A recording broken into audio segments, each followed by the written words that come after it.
मित्रों, अगर आप भी सुबह 8 बजने के बाद स्नान करते हैं तो इस वीडियो को पूरा अवश्य देखें। नमस्कार, आपका स्वागत है। मित्रों, स्नान करना जो हमारी नित्य क्रियाओं में से एक क्रिया मानी जाती है, पर आज के समय में कई लोग ऐसे भी हैं जो इसे एक साधारण सा कार्य मानकर अपने समय के अनुसार कभी भी स्नान कर लेते हैं, जो बिल्कुल ही गलत है। इसलिए आज के इस वीडियो में हम आपको बताएंगे सुबह उठकर देर बाद स्नान करने से हमारे जीवन पर क्या दुष्प्रभाव पड़ता है, साथ ही जानेंगे पुराणों में वर्णित उस गोपनीय स्नान की विधि के बारे में जिसे बहुत से लोग नहीं जानते। यह अत्यंत गोपनीय विधि है और इसका पालन प्रत्येक मनुष्य को स्नान करते समय करना चाहिए। भगवान श्री कृष्ण ने इस अत्यंत महत्वपूर्ण विधि के बारे में विस्तार से बताया है। इसलिए स्नान करने का सही समय, स्नान करने की सही दिशा, अर्थात स्नान करते समय मुख किस दिशा में होना चाहिए कि कितने प्रकार होते हैं, स्नान करते समय कौन से मंत्र का उच्चारण करना चाहिए, आदि प्रकार की अत्यंत गोपनीय बातों के बारे में आज हम आपको बताने जा रहे हैं। स्नान करने की यह विधि अत्यंत सरल है, इसमें अधिक कठिनाई नहीं है। कोई भी साधारण मनुष्य इस विधि से स्नान कर सकता है और उत्तम फलों की प्राप्ति कर सकता है। भगवान श्री कृष्ण कहते हैं, नित्य स्नान करने वाले मनुष्य के पास लक्ष्मी का वास होता है और जो नित्य स्नान नहीं करते उनके पास दुर्भाग्य और दरिद्रता निवास करती हैं। ऐसे व्यक्ति को नाना प्रकार के रोग घेर लेते हैं। लक्ष्मी उसे छोड़कर चली जाती है और वह मनुष्य अपने पतन के मार्ग की ओर चलने लगता है। स्नान किए बगैर किसी भी प्रकार का धार्मिक और पवित्र कार्य भी नहीं करना चाहिए। जो मनुष्य बिना स्नान किए ही धार्मिक कार्य करता है उसे महापाप लगता है। शास्त्रों में स्पष्ट रूप से कहा गया है कि बिना स्नान किए पूजा पाठ आदि कार्य नहीं करनी चाहिए। इसलिए आज हम स्नान करने के उस गोपनीय विधि के बारे में जानेंगे और जो भी मनुष्य इस विधि से स्नान करता है वो सभी पापों से मुक्त हो जाता है। उसके जीवन में लक्ष्मी का आगमन होता है और उसे सुख, समृद्धि तथा ऐश्वर्य की प्राप्ति निश्चित ही होती है। तो आइए जान लेते हैं स्नान करने के उस महत्वपूर्ण विधि के बारे में। स्नान करते समय दिशा को ध्यान में रखना चाहिए। शास्त्रों के अनुसार मनुष्य को स्नान करते समय अपना मुख पूर्व तथा उत्तर दिशा की ओर करना चाहिए।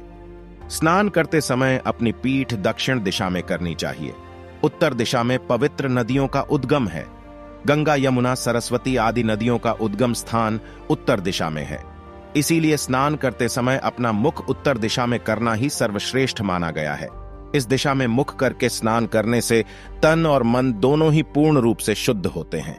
दोस्तों, भगवान श्री कृष्ण कहते हैं, स्नान करने के लिए सुबह का समय ही सर्वोत्तम होता है। प्रातः काल स्नान करने के पश्चात मनुष्य शुद्ध होकर जब पूजा पाठ आदि समस्त शुभ कार्यों के ये योग्य बनता है, स्नान किए बगैर किसी भी प्रकार का शुभ कार्य नहीं करना चाहिए। इससे जीवन में दुर्भाग्य आता है। श्री कृष्ण कहते हैं, 9 छिद्रों वाले मनुष्य के शरीर से दिन रात गंदगी निकलती रहती है, इसीलिए इसे नित्य शुद्ध करना आवश्यक होता है। श्री कृष्ण कहते हैं, यदि संभव हो तो शुद्ध तीर्थ में स्नान करना चाहिए, क्योंकि यह मलपूर्ण शरीर शुद्ध तीर्थ में स्नान करने से शुद्ध होता है। यदि ऐसा संभव न हो तो शुद्ध जल से ही स्नान करना चाहिए। जो मनुष्य नित्य प्रातः काल में स्नान करता है उसके पास दुष्ट शक्तियां नहीं आती हैं, उस पर कभी बुरी नजर का और नकारात्मक शक्तियों का प्रभाव नहीं पड़ता है। साथ ही उसके पापों का नाश होकर उसे पुण्य की प्राप्ति होती है। रोज स्नान करने से मनुष्य को सौंदर्य, देश बल, पवित्रता, लंबी आयु, आरोग्य ने लोकडा, बुरे स्वप्न का नाश, ताप और मेधा, यह 10 गुण प्राप्त होते हैं और मनुष्य संसार में कीर्ति पाता है। श्री कृष्ण कहते हैं कि संसार के सभी पवित्र कार्य स्नान मूलक है, अर्थात कोई भी पवित्र कार्य बिना स्नान किए कभी संपन्न नहीं होता है। स्नान न करने वाले मनुष्य के पास लक्ष्मी कभी नहीं आती है, उसका बल भी नष्ट हो जाता है और वह नाना प्रकार के रोगों से ग्रसित हो जाता है। स्नान न करने पर मनुष्य के इंद्रियों का भी नाश होता है। इसीलिए स्वयं का कल्याण चाहने वाले व्यक्ति को रोज स्नान जरूर करना चाहिए। वाहन लोग बिना स्नान किए अन्य का कण भी ग्रहण नहीं करते हैं, इसीलिए मनुष्य को बिना स्नान किए भोजन नहीं करना चाहिए। इस नियम का कठोरता से पालन करने पर मनुष्य को तप तथा व्रत के समान फल प्राप्त होता है। श्री कृष्ण कहते हैं कि जब हम रात को सोते हैं तो हमारी मुख से लार, पसीना, मल आदि अपवित्र पदार्थ निकलते हैं, जिससे हमारा शरीर पवित्र हो जाता है। जब हम सुबह स्नान करते हैं तो हमारे शरीर की गंदगी दूर होती है और हमारा शरीर पवित्र हो जाता है। इसी के साथ ही स्त्री और पुरुष रात्रि में रतिक्रिया करते हैं, जिससे उनका शरीर अपवित्र हो जाता है। इसीलिए शरीर को शुद्ध करने के लिए स्नान की नितांत आवश्यकता होती है। करते समय ईश्वर का ध्यान करना चाहिए। इससे तन की गंदगी के साथ हमारे मन की गंदगी भी साफ हो जाती है।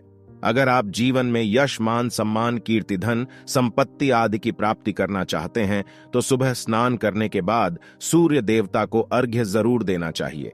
सूर्य देवता को रोज अर्घ्य देना यज्ञ के समान फल प्रदान करता है। अगर आप नित्य सूर्य को अर्घ्य नहीं दे पाते हैं तो रविवार के दिन सूर्य को अर्घ्य अवश्य देना चाहिए। सूर्य को अर्घ्य देने के लिए तांबे के पात्र का प्रयोग करें और उसमें अक्षत तथा फूल डालें।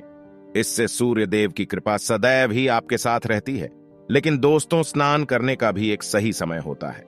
कई लोग अपनी सुविधा के अनुसार स्नान कर लेते हैं, जो कि उचित नहीं है। अशुभ समय पर स्नान कर लेने से हमें फायदा कम और नुकसान ज्यादा उठाने पड़ते हैं।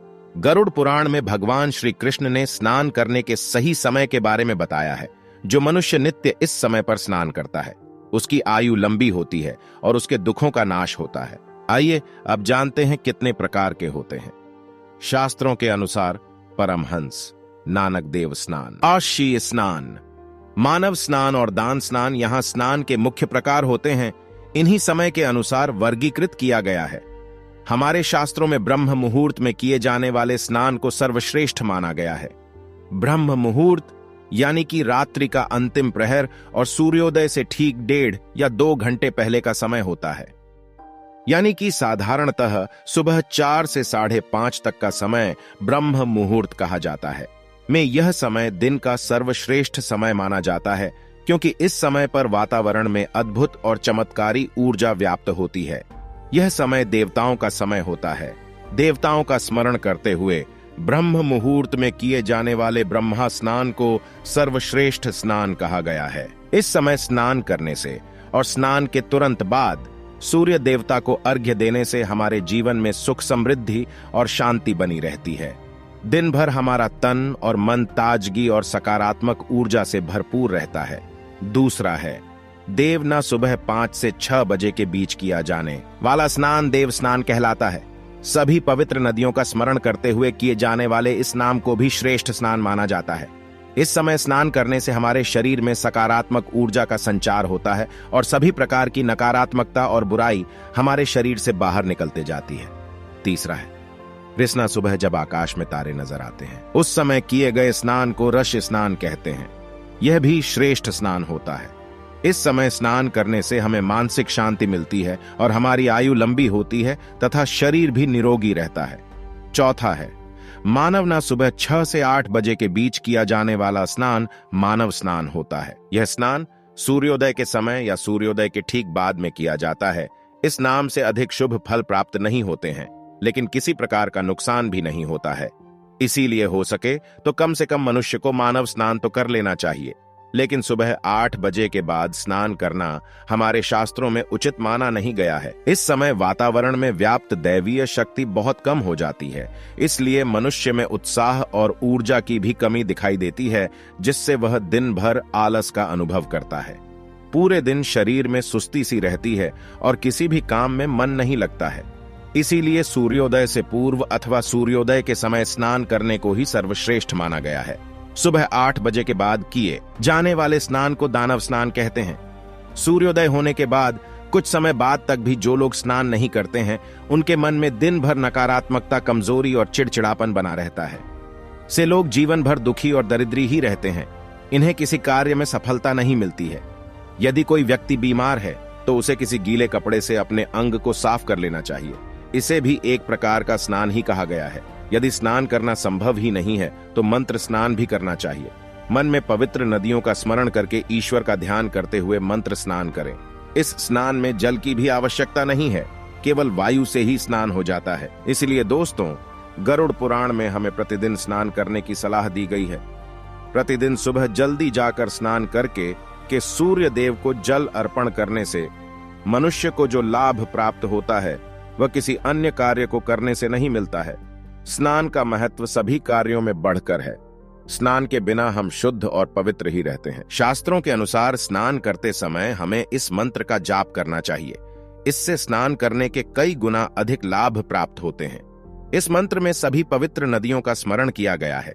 आप रोज स्नान करते समय इस मंत्र का उच्चारण अवश्य करें। आपकी दरिद्रता का निश्चित ही अंत हो जाएगा और आपको हर कार्य में सफलता मिलेगी।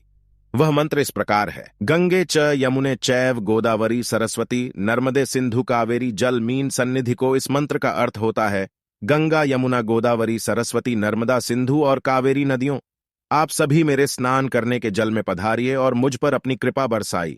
इस प्रकार से इस मंत्र का उच्चारण करने से मनुष्य को इन सभी पवित्र नदियों का आशीर्वाद मिलता है और उसके समस्त पापों का नाश हो जाता है। तो दोस्तों, इस प्रकार से आप भी नित्य स्नान अवश्य करें। आप अपने जीवन में महत्वपूर्ण बदलाव अवश्य महसूस करेंगे और देखते ही देखते आपकी दरिद्रता का नाश हो जाएगा। उम्मीद है आपको यह जानकारी अच्छी लगी होगी। वीडियो को लाइक जरूर करें, कमेंट में जय श्री कृष्ण अवश्य लिखें, साथ ही चैनल को सब्सक्राइब करें।